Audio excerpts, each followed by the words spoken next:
आप देख रहे हैं कि पी न्यूज़ इंडिया। प्रतिमा।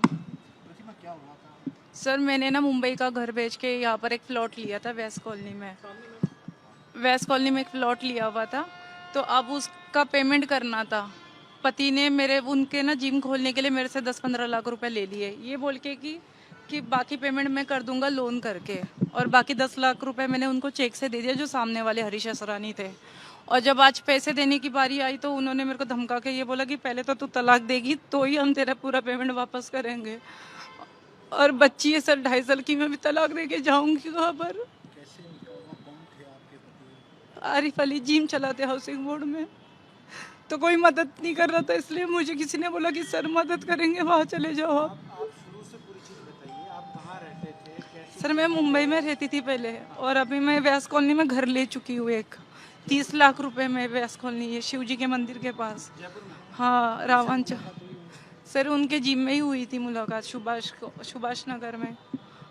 तो अब आज पेमेंट देना था सामने वाले को रजिस्ट्री करने के लिए। इन्होंने बोला था मैं बचा हुआ जो मैंने आपसे पैसे ले लिए ना 10-15 लाख, ये मैं दे दूंगा आपको। तो आज अचानक बोल रहे कि 15 लाख नहीं दूंगा, एक तरफ साइन करोगे तलाक की तब आपके पैसे रिटर्न करूंगा। तो मैंने बोला मेरे ही पैसे रिटर्न करने में आप मुझसे तलाक कैसे मांग सकते हो? वो तो बात की बात है अगर आपको नहीं जम रहा है, लेकिन जो पेमेंट देना है वो अंकल भी मुझे धमका रहे थे स्टार्टिंग में कि घर खाली कर दो, क्योंकि पूरा पेमेंट नहीं दे पाए आप लोग भी। लव मैरिज की थी उनसे? लव मैरिज सर मुस्लिम परिवार में हुई थी। 2020 में मैं जिम में सुभाष कॉलोनी में आरिफ अली से मिली थी। तो उसके बाद लव मैरिज प्यार हो गया, फिर हमने शादी कर ली। शादी करने के कुछ 2-3 साल बाद मेरा एक प्रॉपर्टी का केस चल रहा था। शादी हुई इसलिए मैंने इन्होंने बोला कि वो बीच में प्रॉपर्टी छोड़ दो, आप अपन यहाँ घर ले लेते हैं जयपुर में ही कहीं पर भी। तो मैंने वहाँ 30 लाख में घर छोड़ दिया, सौदा करके आ गए। तो इन्होंने मुझसे ना झूठ बोल के पैसे ले लिए, ये बोल के कि मुझे जिम ओपन करना है, तो जो पेमेंट है ना अंकल को सामने वाले को देना है वो मैं दे दूंगा थोड़े दिन में। अब ये अंकल पेमेंट मांगते हैं तो ये हाथ ऊपर कर लेते हैं। कभी ये बोलते कि मेरा भाई देगा, भाई बोलते कि मैंने तो लिया नहीं, ये इसने दिए तो यही देगा। और आज पेमेंट देने की बात आई थी सुबह, यही बात करके घर से निकली थी मैं कि उन्होंने बोला था आप पेमेंट ले जाना, आप दे दो और मेरे को आपके साथ रजिस्ट्री नहीं करनी, आप अपना अकेला कर सकते हो। तो मैंने बोला था चलो अकेले कर लूँगी जैसा भी रहेगा। तो वहाँ जाने के बाद वो तो तलाक की डिमांड करने लग गए कि आप के जो 14-15 लाख जो देने ना, आप तलाक दोगे तो ही पैसे देंगे, नहीं तो अदरवाइज आपको पैसे रिटर्न नहीं मिलेंगे। सर ये पैसों के खातिर ही हुआ है, मैंने तो कोई तलाक नहीं मांगा था इनसे। सर लग ही रहा है लव जिहाद है, पूरे पैसे ले लिए, मेरा धर्म परिवर्तन कर लिया। इनके कहने से मैंने नमाज स्टार्ट कर दी, रोजे रखने स्टार्ट कर दिए, और बुरखा भी पिनाने बोला। मैंने कोई बात नहीं, इसकी भी हरगिज नहीं करी कि कोई बात नहीं, उनके धर्म में जैसे रहते हैं वैसे रहूंगी। लेकिन उसके बाद भी अगर मेरे पैसे लेने के बाद मुझे इतना मजबूर करेंगे, मेरे ना ये डेंगू का इलाज चल रहा है, मेरे पास सारे रिपोर्ट पड़े, कल तक के रिपोर्ट सारे पड़े, उसमें भी कोई खर्चा नहीं देते। और इनकी पहले शादी हुई थी, ये बात भी मुझे नहीं पता थी, बहुत टाइम बाद पता चली, जब तक तो बच्ची वगैरह पेट में रह गई थी। क्या आपको अलग से रखा हुआ था कहीं मुंबई में? नहीं, यहाँ पर वेस्ट कॉलोनी में मैंने खुद लिया है सर। इन्होंने तो मुझे रेंट पे रखा था, तो वहाँ रेंट भी नहीं भरते थे, तो वहाँ से हमें निकाल दिया था। नहीं, यहाँ पर रामनगर में एक रेंट पे फ्लैट था, तो रातों रात उन्होंने भी खाली करवा दिया, ये बोल के कि तेरा पति रेंट ही नहीं देता वक्त से। फिर वो वहाँ से पैसे लाए थे, वो यहाँ पर सौदा करके घर ले लिया। अब पता नहीं उस बात को लेके तलाक पे आ गए। सर ये बोल रहे कि पेमेंट मांग रही है तू जो दिया हुआ जिम में, और ये मैं मेरे पास नहीं रखने वाली हूँ। वैसे भी जो सामने पार्टी है ना उनको देना था, ये बात पता है उनको। आप जो ऑनर है ना उनसे भी बात करवा सकती हूँ, उनको तो सारी चीज़ें पता ही है। पेरेंट्स को या कोई घर में जो है उनको बताया आपने वाली बात, या उनसे पूरा कटा था आपका? नहीं, आए हुए मम्मी पापा यही आए हुए, बच्ची अभी उन्हीं के पास है मेरी। नहीं, अभी तो उनसे बात हुई है, तो वो अभी जस्ट पहुँचे ही हैं हम, अभी वो कार्रवाई करेंगे जैसा भी रहेगा।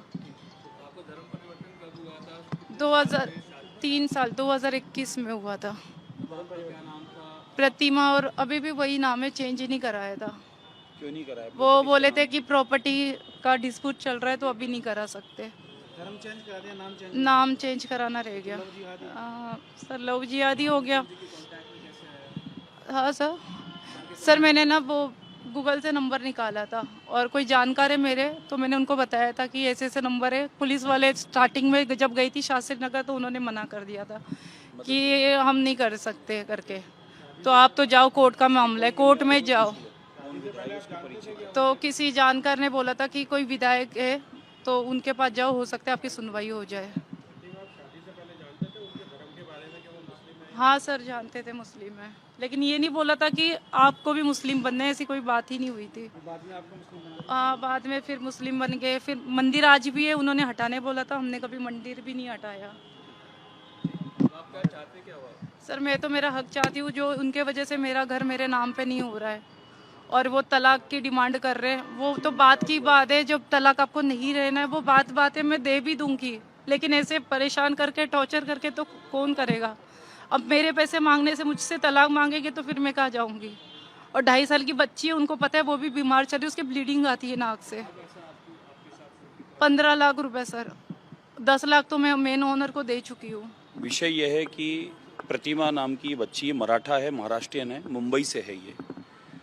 इस बच्ची का लगातार फ़ोन आ रहा था, मेरे सभी फ़ोनों पे संपर्क साध रही थी, मिलने के लिए कह रही थी ये, और अपनी कोई बात और कोई पीड़ा है, समस्या है, तो उस बात को कहने के लिए मिलना है। तो मैंने कार्यालय का इनको संपर्क सूत्र दिया, मैं आप कार्यालय पे आके मिल सकती हैं।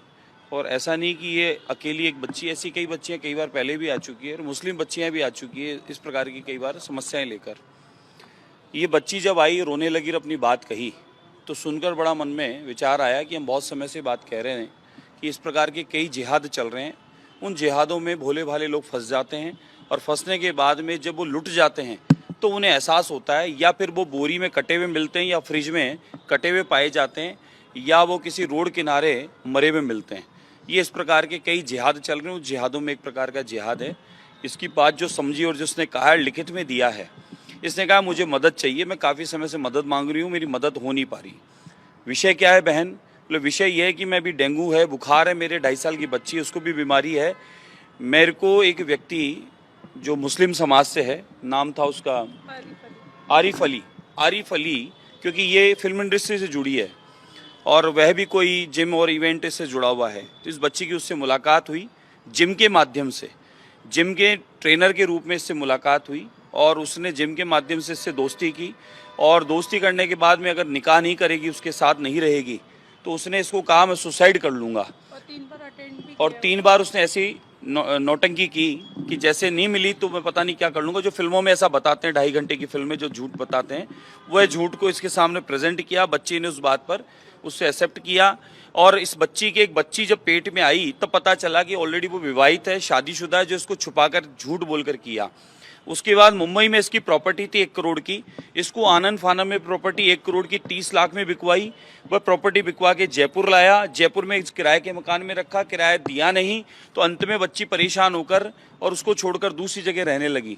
बच्ची का सारा पैसा ले लिया, उस पैसे से जिम खोल लिया, बिजनेस कर लिया। इसने बताया कि वो और उसके भाई ने इसको मारपीट भी की। क्या नाम उनका? आरिफ अली। एक बार पैसे मांगने पे हाथ उठाने की कोशिश की, मारपीट की इसके साथ में। और आज ये बच्ची की स्थिति है कि इसके पास में अकाउंट में सिर्फ 500 रुपए हैं, अपना गहना जेवर सब बेच चुकी है, सारा पैसा प्रॉपर्टी वो ले चुका है, और अब बच्ची इससे मांगती है तो पहले बात तो मिलने आता नहीं है, और आता है वो इससे या फोन पे बात होती तो इसको ये कह रहा है कि पहले तुम मुझे तलाक के पेपर साइन कर तो मैं तुझे पैसा दूंगा। क्या गारंटी है तलाक के पेपर पे साइन भी कर देगी और वो इसको पैसा दे देगा? पहले ठगी गई है, इतनी बार लगातार ठगी हो रही है, इस पर प्रेशर दिया, गुरका पहनेगी, तेरे को नमाज पढ़नी पड़ेगी, पूजा प्रार्थना नहीं करने दूंगा। एकमात्र इसके निशान बचा है, वो दिखाना, एक निशान बचा है सिर्फ ये ओम का, बाकी सारे निशान मिटा दिया गया है, खान पान बदल दिया गया है, कपड़े पहनावा बदल दिया गया है। यानी प्यार के उस चक्कर में, उस जाल में, उस जिहाद में इतना फंसाया कि ये मजबूरी में वो जो कह रहा वो ये कर रही है, और आज भी करने को तैयार है। सारा पैसा भी ले लिया, मिलने भी नहीं आ रहा। डेंगू की पेशेंट, 500 रुपए अकाउंट में बच्चे, खाने को दाने नहीं है। 2 माँ बाप बूढ़ों की जिम्मेदारी इसकी है, एक बच्ची 2.5 साल की इसकी जिम्मेदारी है, और ऊपर से वो इसको आज ताड़ना दे रहा है, प्रताड़ित कर रहा है। तो सीधा सीधा जिहाद का मामला है साहब। इस प्रकार से भोली भाली बच्चियां, महिलाएं फंस जाती हैं, फंसा दिया जाता है, उसके बाद में टुकड़े करके बोरियों में डाल दिया जाता है, और ये उससे पहले पहले अपने आप को बचाती हुई ये मेरे पास, मेरे कार्यालय खुद आई है। मैं जानता भी नहीं था इसको, पूरा दिन बैठी रही है ये। मैंने सोचा कि हो सकता है इनका आपसी झगड़ा हो, सुलझ लेंगे। पूरा दिन बैठी रही है ये, पूरा दिन बैठने के बाद मैं इसमें कहा भाई, तो बोले नहीं मेरे को तो न्याय चाहिए, इंसाफ चाहिए, मेरी मदद करे हुई है।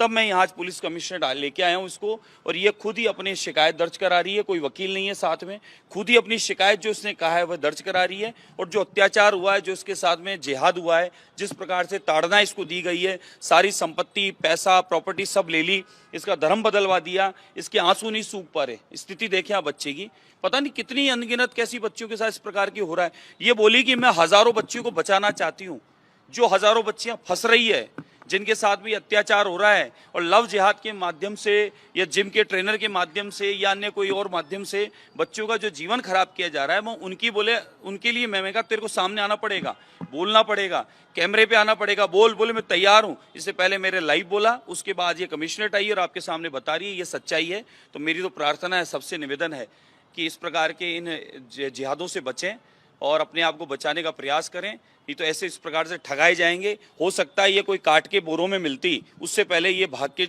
आ गई है और अपने आप को बचाने के लिए गुहार कर रही है। तो आप हम सबको सचेत रहना है। और ऐसे जो लोग हैं जिहाद के नाम पर बच्चियों को बरगला रहे हैं, एक दो तीन निकाह विवाह करके और बच्चियों को फंसा रहे हैं, और उसके बाद में सब कुछ लूट कर बच्चियों को 3 तलाक का प्रेशर दे रहे हैं, तो इन लोगों को समझाने की आवश्यकता है कि अब कानून बन चुका है। ये अब वो जमाना नहीं रहा कि बोल दिया फोन पे हो गया तलाक। अब कानून है, उसका तरीका है, उसका अधिकार है। अब मुस्लिम बहनों को भी अधिकार मिल चुका है, उनको इस प्रकार से आप तलाक देकर आप उनका जीवन नर्क नहीं बना सकते। बिल्कुल, मैं साहब के पास आया हूँ, मैंने कहा है कि साहब इसको, बच्ची को डर भी है, इसको सुरक्षा भी दी जाए। ये आज आने जाने में भी इसको असुविधा है, क्योंकि इसको धमकियाँ मिल चुकी है कई प्रकार की। और वह एक सज्जन तो हैं, वो इनके जो शोहर, और एक उनका भाई है वकील, वो मारपीट कर चुका है इनके साथ में और इनको कई बार धमका चुका है। तो इसलिए ये अपनी सुरक्षा भी चाहती है। और जो इसका पैसा उसने लूट लिया है, जो 1 करोड़ की प्रॉपर्टी उसके चक्कर में 30 लाख की बेच ली, गहने बेच दिए, सारा सब कुछ इसका ले लिया, वो भी इसको चाहिए। और उसने जो अपराध किया उसकी सजा भी उसको मिलनी चाहिए, उसके लिए स्वयं चल कर आई है। ये फिल्म इंडस्ट्री से जुड़ी थी बच्ची, इवेंट कंपनियों इनमें काम करती थी। उसी संदर्भ में वो जिम में मिला इसको, और जिम के माध्यम से इस बच्ची को लेके आया है, जैसा ये बता रही है। दोस्तों, आज पूरी दुनिया के अंदर तरह तरह के मामले हमारे सामने आते हैं, तरह तरह की खबरें आती है। हर न्यूज़ आज चैनल पर बताया जाता है लव जिहाद। तो आज दोस्तों पूरी दुनिया के अंदर यही माहौल चल रहा है। कोई भी धर्म परिवर्तन कर रहा है, कभी कोई मजहब की लड़की किधर जा रही है तो किधर जा रही है। तरह तरह के हादसे आते हैं, किसको काट कर बोरी में भर दिया जाता है तो कहीं कुछ हो जाता है। तो हम देखते हैं कि आज कौन सा माहौल चल रहा है पूरी दुनिया में। तो आज कोई भी लड़की से निकाह करो या शादी करो तो मनाही तो इस्लाम में तो है ही नहीं कि तुम 2 कर लो कि 4 कर लो। तो आप अगर कर सकते तो करो, उनका हर चीज़ पूरा करो। क्योंकि कोई भी मजहब की, कोई भी धर्म की लड़की जब किसी के साथ आती है तो पूरी खानदान, पूरा उसका परिवार, उसके सब बहन भाई, माँ बाप, रिश्तेदार सबको छोड़ कर आती है। आप पर भरोसा कर कर आपके साथ हो जाती है। तो उसके लिए आपको ज़रूरत है कि उसका पूरा ख्याल रख सकते हो, तो ये सब कदम उठाए। बल जबरी किसी को ठेस पहुंचाना हमारा मजहब नहीं सिखाता। किसी की दिल आजारी करना, किसी के साथ खिलवाड़ करना, ये सब हमारा मजहब नहीं सिखाता। तो हमारा जो मजहब सिखाता है वो मजहब से हमको ज़िंदगी गुजारना चाहिए, सुन्नत और तरीके के हिसाब से ज़िंदगी गुजारना चाहिए। तो आज पूरी दुनिया के अंदर जो माहौल चल रहा है, तरह तरह के मामले सामने आ रहे हैं, उस पर मद्देनज़र रखते हुए हमको भी हमारे घर पर, हमारे ख़ानदान पर ध्यान देना चाहिए। आज कितनी ऐसी मुसलमान कौम के अंदर कितनी बेवा है, कितनी यतीम लड़की है, और कितनी समझ लो जिनका कोई वारिस नहीं है, ऐसी भी लड़की है। तो उनके ऊपर